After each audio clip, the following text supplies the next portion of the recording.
முடியாது. ஆசிரியர் சொன்ன மாதிரி சர்ஜரி தான் பண்ணணும். பெரியார் பிசிஷியனா சர்ஜனான்னு கேட்டா ஐயா அறுவை சிகிச்சை நிபுணர். எதை அறுவை சிகிச்சை பண்ணாரு? சமூகத்தில் இருக்கக்கூடிய புறையோடு இருக்கக்கூடிய ஜாதியை எப்படிங்க உடைக்கிறது?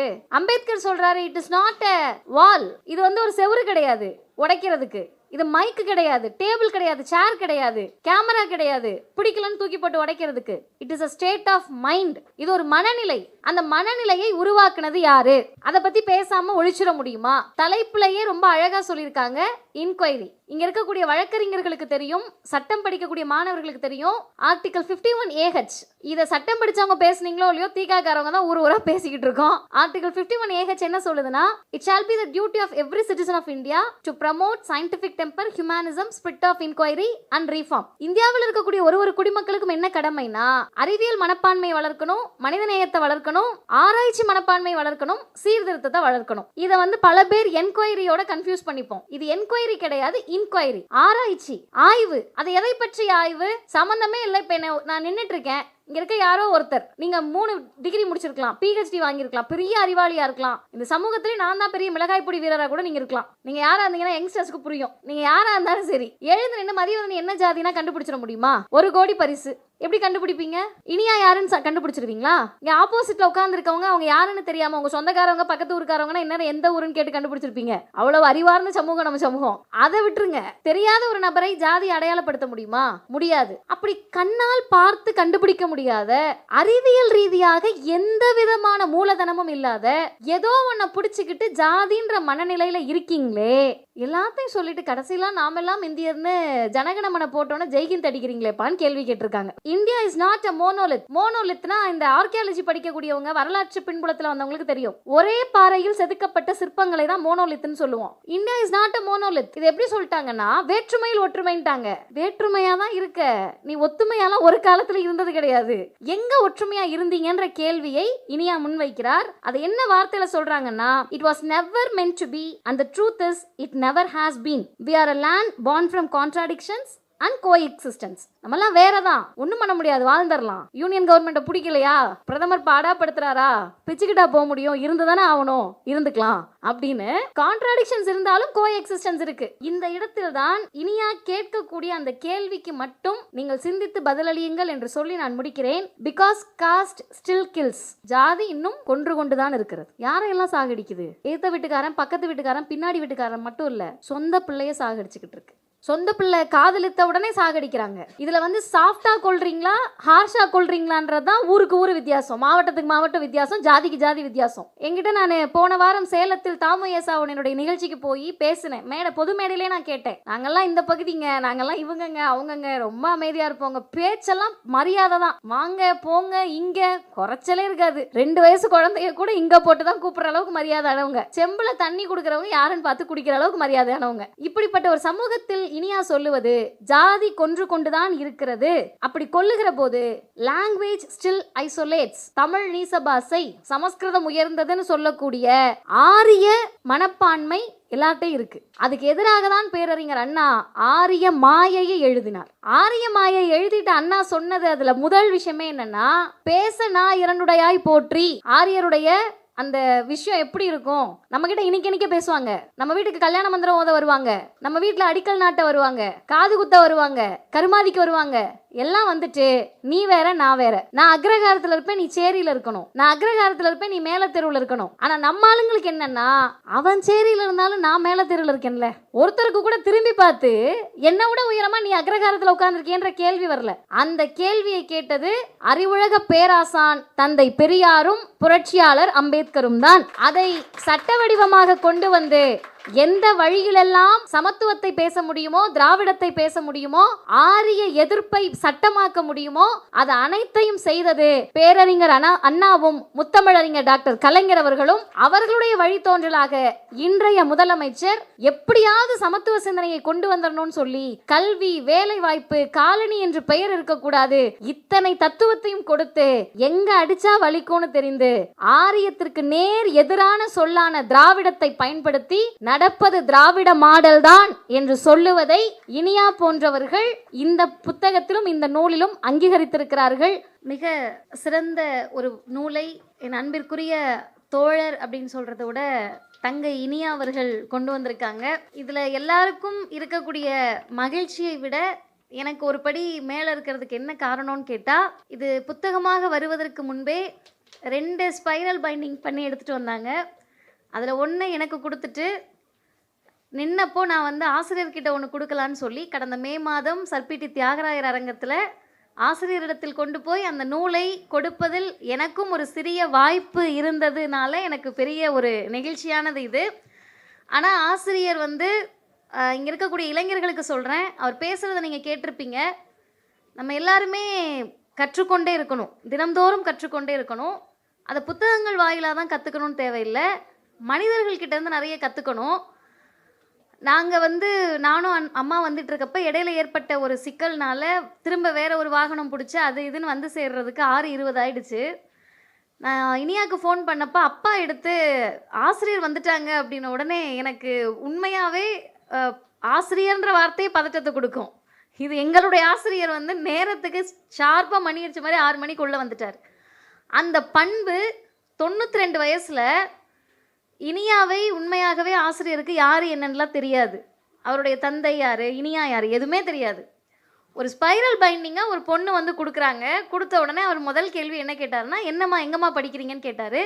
நான் உடனே ஐயா அவங்க யூகேல படிக்கிறாங்க. யூகேனோன்னா அவருக்கு அவங்க பார்த்தாங்க நேராக. அவருக்கு ஏற்பட்ட அந்த மகிழ்ச்சி தன்னுடைய சொந்த மகளோ பேத்தியோ யூகே போய் படிக்கிற மாதிரி மகிழ்ச்சி ஆகிட்டு, யூகேல படிக்கிறீங்களாம்மா, என்ன படிக்கிறீங்கன்னு கேட்டாங்க. லா படிக்கிறேன்னு அவருக்கு இன்னும் மகிழ்ச்சி ஆயிடுச்சு. அதுக்கு மேலே நிகழ்ச்சி தொடங்குற அவசரத்தில் அவங்க நூல் கொடுத்ததுனால எக்ஸ்ட்ரா ஆசிரியர் எதுவும் பேச முடியல, அதை வாங்கி வச்சுக்கிட்டாங்க. இரண்டாவது என்ன அப்படின்னு கேட்டிங்கன்னா, அந்த ஸ்பைரலை வந்து ஆசிரியர்கிட்டையும் என்கிட்டையும் ஒரே நாள் ஒரே நேரம் தான் கொடுத்தாங்க. நான் அதை படித்து முடிக்கிறதுக்கு வேறு வேறு புத்தகங்கள் நூல் திறனாய்வு கூட்டம்னு 3 மாதம் எடுத்துக்கிட்டேன். ஆசிரியர் அதை உடனடியாக படித்து விட்டு இனியா கிட்ட பேசிட்டு அதுக்கான ஒரு அணிந்துரையை எழுதக்கூடிய அளவிற்கு ஒரு கணினியை போல மனித கணினின்னு சொல்லுவோம். கம்ப்யூட்டரை நீங்கள் தட்டின உடனே பதில் வரும், உடனே வரும். அது வந்து டைம் எடுத்து லோட் பண்ணி அப்போல்லாம் வராது. நீங்கள் டைப் பண்ணோன்னே கம்ப்யூட்டர்கிட்ட பதில் வரும். ஆனால் அது கம்ப்யூட்டராக சொல்கிற பதில் இல்லை, அதெல்லாம் ஃபீடு. அப்படி தானே? கம்ப்யூட்டரை வந்து என்ன சொல்லுவாங்கன்னா ஸ்டூபிட் மிஷின் அப்படின்னு சொல்லுவாங்க. நீங்கள் என்ன ஃபீட் பண்ணி வச்சுருக்கீங்களோ அதுதான் வரும். அப்போ மனித மூளை கணினியை விட சிறந்தது. ஆனால் பல நேரங்களில் நம்ம மனித மூளையாகவும் செயல்பட்டிருக்க மாட்டோம், கணினியாகவும் செயல்பட்டிருக்க மாட்டோம். அப்படி இருக்கக்கூடிய இந்த நவீன உலகத்தில் ஒரு தலைவர், திராவிடர் கழகத்தினுடைய தலைவர், தமிழ்நாட்டினுடைய முதலமைச்சர் சொல்கிறாரு, எங்கள் பாதையை தீர்மானிப்பது பெரியார் திடலும் ஆசிரியர் ஐயா வீரமணியும்னு. அவ்வளோ பெரிய ஒரு பெரும் பணிகளை சுமந்து நாள்தோறும் பயணிக்கக்கூடிய ஒரு தலைவர் இந்த நூலை படித்துவிட்டு அணிந்துரை எழுதியது இன்றைக்கும் சரி, எத்தனை நூல் இனியா கொண்டு வர இருந்தாலுமே இது உங்களுக்கு கிடைத்திருக்கக்கூடிய வாழ்நாள் பெருமை, சிறப்பு, எங்களுக்கெல்லாம் கிடைக்காத வாய்ப்பு. அப்படி ஆசிரியர் அவர்கள் வந்து சென்றிருக்கிறார். ஆசிரியர் ஒருத்தரை பாராட்டின பிறகு நம்ம பாராட்டுவதற்கு வார்த்தை இருக்காது. நீங்கள் எல்லாம் கேட்டிருப்பீங்க, இனமான போராளி அண்ணன் தமிழன் பிரசன்னான ஆசிரியர் சொன்னாங்க. அண்ணன் அவர்களுக்கும் உமா மேம், லைலோ காலேஜ்லேருந்து பிள்ளைங்க வந்திருக்கீங்க. என்னோட அம்மா வந்து ஓய்வு பெற்ற தலைமை ஆசிரியர். அவங்க பிள்ளைங்க அவங்கக்கிட்ட இருக்கிற பாசத்தை பார்த்தோம்னா நமக்கு வந்து தமிழ் படங்கள் தோற்று போகிற அளவுக்கு எமோஷ்னல் சீன்ஸாக இருக்கும். அப்படி ஒரு ஆசிரியருக்கும் பிள்ளைகளுக்குமான பிணைப்பு எந்த ப்ரொஃபஷன்ஸ்க்கும் கிடைக்காத ஒரு வாய்ப்பு உமா மேம் போன்ற பேராசிரியர்களுக்கு கிடச்சிருக்கு. நீங்கள் கல்லூரியில் போய் பார்த்தீங்கன்னா தெரியும், புத்தகத்தோடு இருக்காங்களோ இல்லையோ பிள்ளைகளோடு இருப்பாங்க. அவங்கள சுற்றி ஒரு 5-6 பிள்ளைங்க எப்பயுமே இருப்பாங்க. அப்படி பெருமைக்குரிய உமா மேம் அவர்களுக்கும். இந்த நிகழ்ச்சியுடைய சிறப்பு ஒன்று ஆசிரியர் வெளியிட்டது வந்தது. இன்னொரு சிறப்பு நான் என்னுடைய மனதின் அடி ஆழத்திலிருந்து சொல்லுகிறேன், எங்கள் பேரன்பிற்குரிய சகோதரி ஜென்சி அவர்கள் பங்கேற்றது தான் இந்த நிகழ்ச்சியினுடைய சிறப்பு. இனியா வந்து இந்த புக்கோட சக்ஸஸ் அவங்க எழுத்தில் இருக்கா அப்படின்றதெல்லாம் ஆய்வுக்கு நான் வரலை. அவங்க சிந்தனைகளில் தான் அவருடைய வெற்றி இருக்குது. அந்த சிந்தனைகளுடைய வெளிப்பாடு தான் சகோதரி ஜென்சி அவர்கள் இங்கே அமர்ந்திருப்பது. ஒரு சின்ன திருத்தம் மட்டும் எனக்கு வாய் நிற்காது, அதனால் சொல்லிடுறேன். தயவு செய்து முற்போக்காக இருக்கக்கூடியவர்கள், முற்போக்காக இருக்கணும்னு இல்லை, மனிதர்களாக இருக்கக்கூடியவர்கள் சட்டத்தில் ஒரு அங்கீகாரம் வேணுன்றதுக்காக திருநர்களை 3ஆம் பாலினம்னு சொல்கிறோம். 3ஆம் தேர்ட் ஜெண்டர் இவங்க, சரி வச்சுப்போம். செகண்ட் ஜெண்டர் யார்? நாங்களா, பெண்களா? இப்போ ஃபஸ்ட்டு ஜெண்டர் யார்? ஆண்களா? என்ன நீங்கள்லாம் செஞ்சிட்டீங்கன்னு ஃபஸ்ட்டு ஜெண்டர்னு பெண்கள் கேட்போம்ல. இப்போ எங்களை பார்த்து நீ இரண்டாம் பாலினம்னு சொல்கிறதுக்கு தானே அவங்களே மூன்றாம் பாலினம்னு சொல்கிறீங்க. அதனால தான் ஒரு ஆகச்சிறந்த சிந்தனையாளராக மூன்றாம் பாலினம் கிடையாது, மாற்றுப்பாலினத்தவர்கள் என்ற சொல்லை முத்தமிழறிஞர் டாக்டர் கலைஞர் அவர்கள் அறிமுகம் செய்தார். இன்றைக்கு மாற்றுப்பாலின சகோதரர்களும் சகோதரிகளும் இன்னும் ஒரு படி போய் பால் புதுமையினர்ன்ற வார்த்தையை பயன்படுத்துகிறாங்க. நாளைக்கு அவங்க வேறு வார்த்தை காயின் பண்ணாலும் அதை ஏற்றுக்க நம்ம தயாராக இருக்கணும். ஏன் நம்ம தயாராக இருக்கணும்னா, ஆசிரியர் சொல்கிறப்ப கவனிச்சிங்களான்னு தெரில, ப்ரிவிலேஜ்னு நினச்சிட்டு இருக்க, நீ பண்ணுறது ஃப்ராடுத்தனம் அப்படின்னு சொன்னார்ல, அது மாதிரி பாதிக்கப்பட்ட பிரச்சனைக்குள்ளான ஒடுக்கப்பட்டவர்கள் தங்களுக்கு என்ன வேணும்னு கேட்குறாங்களோ அதை ஏற்றுக்கொள்ளுவது தான் உண்மையான சமூக நீதியாக இருக்கணுமே தவிர, நாம் அவர்களுக்கு பெயர் வைப்பதற்கு நம்மளே பெரியாள் கிடையாது. பெண்கள் அந்த வார்த்தைகளை பயன்படுத்தவே கூடாது. அப்போ நம்ம ஒத்துக்கிறோமா நம்ம செகண்ட் ஜெண்டர் அப்படின்ற கேள்வியையும் நான் முன்வைக்கிறேன். நேரடியாக நூலுக்குள் செல்கிறேன். 8 மணி வரைக்கும் தான் அவங்க டைம் போட்டிருக்காங்க. வந்ததே லேட்டு, ஓவராக பேசக்கூடாது. நான் ஒரு 10 நிமிடத்தில் முடித்து விடுகிறேன். இனியாவினுடைய இந்த நூல் வெற்றி பெற்றதற்கான முதல் செய்தியை நான் சொன்னேன். ஒரு பரந்துபட்ட சிந்தனையோடு இந்த மேடையை அனைவரும் அலங்கரிக்கணும். ஆண்கள், பெண்கள், திருநர்கள், அது மட்டும் இல்லை, எல்லா விதமான சிந்தனை கொண்டவர்களும், திராவிட இயக்க சிந்தனை கொண்டவர்கள், எழுத்தாளர், கவிஞர் என்று எல்லாரும். அடுத்து தலைமுறை இடைவெளி என்று அவர் கூப்பிட்டுருக்காங்க. நானே சின்ன பொண்ணு தான், என்னை விட சின்ன பொண்ணு இனியா. அப்போ இனியாவினுடைய அந்த வெற்றிக்கு உண்மையான அடிப்படை காரணம் அப்படின்றது அவங்க அப்பா அம்மா. இங்கே அவங்க இல்லை, ஆனாலும் அவங்க கீழே போயினாலும் நான் அவங்கள பாராட்டி தான் ஆகணும். ஏன்னு கேட்டால், ஆண் பிள்ளைகள் எழுதுகிற போது ஆசையாக பார்க்குற பெற்றவங்க பொம்பளை பிள்ளை எழுதுச்சுனாலே எவனுக்கு கடிதம் எழுதிக்கிட்டு இருக்குன்னு தெரியலையே, யாருக்கு லவ் லெட்டர் எழுதுதுன்னு தெரியலையே அப்படின்னு பார்க்குற சமூகம். அந்த சமூகத்தில் ஒரு பொண்ணு எதை கேள்வி கேட்குறாங்கன்னா, அவங்க குடும்பத்தில் இருக்க ஜாதியையும் சேர்த்து கேள்வி கேட்கிறார். என் வீட்டில் ஜாதி இருந்தாலும் தப்பு தான், எங்கிட்ட ஜாதி இருந்தாலும் தப்பு தான்னு கேள்வி கேட்குறப்ப எதை பற்றிமா எழுதுனேன்னு கண்டிப்பாக கேட்டிருப்பாங்க. நான் அப்பா அம்மா என்ன படிச்சிருக்காங்கன்னு கேட்டேன். ஏன்னா இன்னுமே பிள்ளைங்க என்ன பண்ணுவோன்னா, மேக்ஸ் புக்குக்கு 100 ரூபா கொடுங்கன்னு கேட்டுட்டு கணக்கு புக்குக்கு 100 ரூபா கொடுங்கன்னு கேட்கும். அது கணக்கும் மேக்ஸும் ஒன்றும் தெரியாது, ரெண்டும் ஒன்றுன்னு தெரியாத பெற்றோர்களை ஏமாற்றக்கூடிய பிள்ளைகளெல்லாம் நானே கண்ணால் பார்த்துருக்கேன். இப்போ ஒருவேளை இவங்க இது ஏதாவது கடவுள் பற்றின புக்கு இல்லை யாராவது வேறு யாராவது பற்றிய மரியாதைக்குரிய கரூர் மக்களின் எந்நாளும் அமைச்சர் அண்ணன் செந்தில் பாலாஜி அவர்களை அனைவரின் சார்பிலும் அன்போடு வரவேற்கிறோம். வணக்கம்.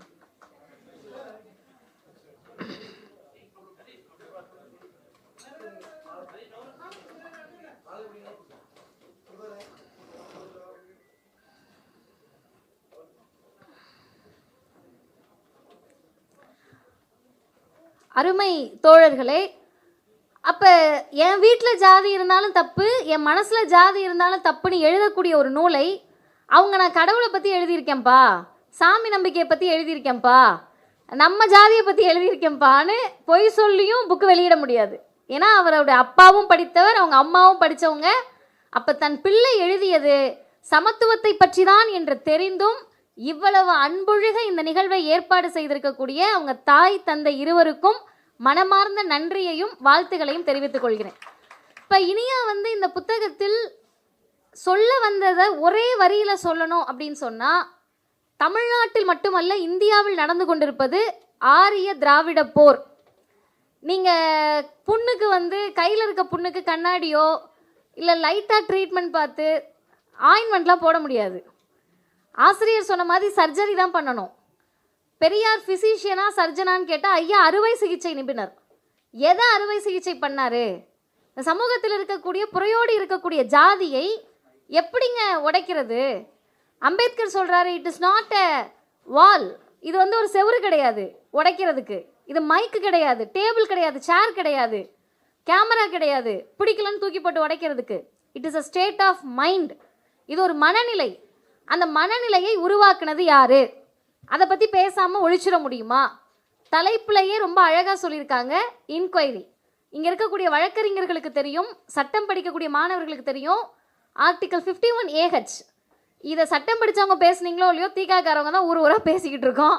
ஆர்டிகல் 51AH என்ன சொல்லுதுன்னா, it shall be the duty of every citizen of India to promote scientific temper, humanism, spirit of inquiry and reform. இந்தியாவில் இருக்கக்கூடிய ஒரு குடிமக்களுக்கும் என்ன கடமைனா, அறிவியல் மனப்பான்மை வளர்க்கணும், மனிதநேயத்தை வளர்க்கணும், ஆராய்ச்சி மனப்பான்மை வளர்க்கணும், சீர்திருத்தத்தை வளர்க்கணும். இதை பல பேர் என்கொயரியோட கன்ஃபியூஸ் பண்ணிப்போம். இது என்கொயரி கிடையாது, இன்கொயரி. ஆராய்ச்சி, ஆய்வு. அது எதை பற்றிய ஆய்வு? சம்மந்தமே இல்லை. இப்போ நான் நின்றுட்டுருக்கேன், இங்கே இருக்க யாரோ ஒருத்தர், நீங்கள் 3 டிகிரி முடிச்சிருக்கலாம், PhD வாங்கியிருக்கலாம், பெரிய அறிவாளியாக இருக்கலாம், இந்த சமூகத்திலே நான் தான் பெரிய மிளகாய்ப்பொடி வீரராக கூட நீங்கள் இருக்கலாம். நீங்கள் யாராக இருந்தீங்கன்னா யங்ஸ்டர்ஸ்க்கு புரியும். நீங்கள் யாராக இருந்தாலும் சரி, எழுந்து நின்று மதிவதனி என்ன ஜாதினா கண்டுபிடிச்சிட முடியுமா? 1 கோடி பரிசு. எப்படி கண்டுபிடிப்பீங்க? இனியா யாருன்னு கண்டுபிடிச்சிருவீங்களா? இங்கே ஆப்போசிட்டில் உட்காந்துருக்கவங்க அவங்க யாருன்னு தெரியாமல், உங்கள் சொந்தக்காரவங்க பக்கத்து ஊருக்காரவங்கன்னா என்ன எந்த ஊருன்னு கேட்டு கண்டுபிடிச்சிருப்பீங்க. அவ்வளோ அறிவார்ந்த சமூகம் நம்ம சமூகம். அதை விட்டுருங்க. தெரியாத ஒரு நபரை ஜாதி அடையாளப்படுத்த முடியுமா? முடியாது. அப்படி கண்ணால் பார்த்து கண்டுபிடிக்க முடியாத, அறிவியல் ரீதியாக எந்த விதமான மூலதனமும் இல்லாத, ஏதோ ஒன்றை பிடிச்சிக்கிட்டு ஜாதின்ற மனநிலையில் இருக்கீங்களே, எல்லாத்தையும் சொல்லிட்டு கடைசியெல்லாம் நாமெல்லாம் இந்தியர்னு ஜனகணமனை போட்டோன்னே ஜெய்கிந்த் அடிக்கிறீங்களேப்பான்னு கேள்வி கேட்டிருக்காங்க. வேற ஒன்றும் கிடையாது. அதானே இனியா? எப்படிப்பா இப்படி இருக்கீங்க, எனக்கு புரியலை அப்படின்றாங்க. அதுக்கு அவங்க அழகான ஒரு வார்த்தையை காயின் பண்ணியிருக்காங்க. பக்கம் 204, India is not a monolith. மோனோலித்னா இந்த ஆர்கியாலஜி படிக்கக்கூடியவங்க, வரலாற்று பின்புலத்தில் வந்தவங்களுக்கு தெரியும். ஒரே பாறையில் செதுக்கப்பட்ட சிற்பங்களை தான் மோனோலித்னு சொல்லுவோம். India is not a Monolith. இது எப்படி சொல்லிட்டாங்கன்னா, வேற்றுமையில் ஒற்றுமைன்ட்டாங்க. வேற்றுமையாக தான் இருக்க, நீ ஒத்துமையாலாம் ஒரு காலத்தில் இருந்தது கிடையாது. எங்கே ஒற்றுமையாக இருந்தீங்கன்ற கேள்வியை இனியா முன்வைக்கிறார். அது என்ன வார்த்தையில் சொல்கிறாங்கன்னா, it was never meant to be and the truth is it never has been. We are a land born from contradictions and coexistence. நம்மலாம் வேறு தான், ஒன்றும் பண்ண முடியாது, வாழ்ந்துடலாம். யூனியன் கவர்மெண்ட்டை பிடிக்கலையா, பிரதமர் பாடாப்படுத்துகிறாரா, பிச்சுக்கிட்டா போக முடியும், இருந்து தானே ஆகணும், இருந்துக்கலாம் அப்படின்னு. கான்ட்ராடிக்ஷன்ஸ் இருந்தாலும் கோ எக்ஸிஸ்டன்ஸ் இருக்குது. இந்த இடத்தில் தான் இனியா கேட்கக்கூடிய அந்த கேள்விக்கு மட்டும் நீங்கள் சிந்தித்து பதிலளியுங்கள் என்று சொல்லி நான் முடிக்கிறேன். Because caste still kills. ஜாதி இன்னும் கொன்று கொண்டு தான் இருக்கிறது. யாரையெல்லாம் சாகடிக்குது? ஏற்ற வீட்டுக்காரன், பக்கத்து வீட்டுக்காரன், பின்னாடி வீட்டுக்காரன் மட்டும் இல்லை, சொந்த பிள்ளைய சாகடிச்சுக்கிட்டு இருக்கு. சொந்த பிள்ளை காதலித்த உடனே சாகடிக்கிறாங்க. இதில் சாஃப்டாக கொள்றீங்களா, ஹார்ஷாக கொள்றீங்களான்றது தான் ஊருக்கு ஊர் வித்தியாசம், மாவட்டத்துக்கு மாவட்டம் வித்தியாசம், ஜாதிக்கு ஜாதி வித்தியாசம். என்கிட்ட நான் போன வாரம் சேலத்தில் தாமு ஏசாவனுடைய நிகழ்ச்சிக்கு போய் பேசினேன். பொது மேடையிலே நான் கேட்டேன், நாங்கள்லாம் இந்த பகுதிங்க, நாங்கள்லாம் இவங்கங்க அவங்கங்க, ரொம்ப அமைதியாக இருப்போங்க, பேச்செல்லாம் மரியாதை தான், வாங்க போங்க, இங்கே குறைச்சலே இருக்காது. 2 வயசு குழந்தைய கூட இங்கே போட்டு தான் கூப்பிட்ற அளவுக்கு மரியாதையானவங்க. செம்பில் தண்ணி கொடுக்குறவங்க யாருன்னு பார்த்து குடிக்கிற அளவுக்கு மரியாதையானவங்க. இப்படிப்பட்ட ஒரு சமூகத்தில் இனியா சொல்லுவது, ஜாதி கொன்று கொண்டு தான் இருக்கிறது. அப்படி கொல்லுகிற போது லாங்குவேஜ் ஸ்டில் ஐசோலேட்ஸ். தமிழ் நீசபாசை, சமஸ்கிருதம் உயர்ந்ததுன்னு சொல்லக்கூடிய ஆரிய மனப்பான்மை எல்லார்ட்டையும் இருக்குது. அதுக்கு எதிராக தான் பேரறிஞர் அண்ணா ஆரிய மாயையை எழுதினார். ஆரிய மாயை எழுதிட்டு அண்ணா சொன்னது அதில் முதல் விஷயமே என்னென்னா, பேச நான் இரண்டுடையாய் போற்றி. ஆரியருடைய அந்த விஷயம் எப்படி இருக்கும்? நம்மக்கிட்ட இனிக்க பேசுவாங்க, நம்ம வீட்டுக்கு கல்யாண மந்திரம் ஓத வருவாங்க, நம்ம வீட்டில் அடிக்கல் நாட்ட வருவாங்க, காது குத்த வருவாங்க, கருமாதிக்கு வருவாங்க. எல்லாம் வந்துட்டு நீ வேற நான் வேற, நான் அக்ரகாரத்தில் இருப்பேன் நீ சேரியில் இருக்கணும், நான் அக்ரகாரத்தில் இருப்பேன் நீ மேலே தெருவில் இருக்கணும். ஆனால் நம்ம ஆளுங்களுக்கு என்னென்னா, அவன் சேரியில் இருந்தாலும் நான் மேலே தெருவில் இருக்கேன்ல. ஒருத்தருக்கு கூட திரும்பி பார்த்து என்னை விட உயரமாக நீ அக்ரகாரத்தில் உட்காந்துருக்கேன்ற கேள்வி வரல. அந்த கேள்வியை கேட்டது அறிவுலக பேராசான் தந்தை பெரியாரும் புரட்சியாளர் அம்பேத்கரும் தான். அதை சட்ட வடிவமாக கொண்டு வந்து எந்த வழியிலெல்லாம் சமத்துவத்தை பேச முடியுமோ, திராவிடத்தை பேச முடியுமோ, ஆரிய எதிர்ப்பை சட்டமாக்க முடியுமோ, அது அனைத்தையும் செய்தது பேரறிஞர் அண்ணாவும் முத்தமிழறிஞர் டாக்டர் கலைஞர் அவர்களும். அவர்களுடைய வழித்தோன்றலாக இன்றைய முதலமைச்சர் எப்படியாவது சமத்துவ சிந்தனையை கொண்டு வந்துடணும்னு சொல்லி கல்வி, வேலை வாய்ப்பு, காலனி என்று பெயர் இருக்கக்கூடாது, இத்தனை தத்துவத்தையும் கொடுத்து எங்க அடிச்சா வலிக்கும்னு தெரிந்து ஆரியத்திற்கு நேர் எதிரான சொல்லான திராவிடத்தை பயன்படுத்தி நடப்பது திராவிட மாடல் தான் என்று சொல்லுவதை இனியா போன்றவர்கள் இந்த புத்தகத்திலும் இந்த நூலிலும் அங்கீகரித்திருக்கிறார்கள். இனியாவுக்கு ஒரே ஒரு வேண்டுகோள், தயவு செய்து எழுதுவதை நிறுத்தி விடாதீர்கள், பேசுவதையும் நிறுத்தி விடாதீர்கள். தொடர்ந்து பேசுங்கள், தொடர்ந்து எழுதுங்கள். இந்த பேப்பர் வச்சது என்ன அர்த்தம்? ஒன்று முடிக்க சொல்லி பேப்பர் வச்சு முடிக்க போகிறேன். தொடர்ந்து எழுதுங்கள், தொடர்ந்து பேசுங்கள். எல்லாவற்றையும் தாண்டி ஆல் ஃபார் ஆல் என்ற ஒரு அமைப்பை இனியா அவர்கள் கடந்த ஆண்டு தொடங்கி இருக்கிறார். அதற்கும் அனைவரின் சார்பிலும் நான் வாழ்த்துக்களை தெரிவித்துக் கொள்ளுகிறேன். இன்னைக்கு காலையில் புதுக்கல்லூரியில் பேசுகிறப்ப நான் மாணவர்கள் கிட்ட சொன்னேன், நமக்கு யாருப்பா இன்ஃப்ளூயன்சர்? சூப்பராக டான்ஸ் ஆடுவார், சூப்பராக காமெடி பண்ணுவார். எங்கள் அண்ணன், நாங்கள் போனோம்னா எங்கள் அண்ணனை பார்த்து கத்துவோம். அவங்க தான் இன்றைக்கி இன்ஃப்ளூயன்சர்ஸாக நாட்டை ஆளுவதற்கு வரக்கூடிய நேரத்தில் சமத்துவத்தை பேசக்கூடியவர்கள் தான் எங்கள் தலைவர்களாக இருக்க முடியும் என்பதை உரக்க சொல்லக்கூடிய இனியா போன்ற சகோதரிகள், வாருங்கள், எழுதுங்கள், பேசுங்கள், சேர்ந்து பயணிப்போம். நன்றி, வணக்கம்.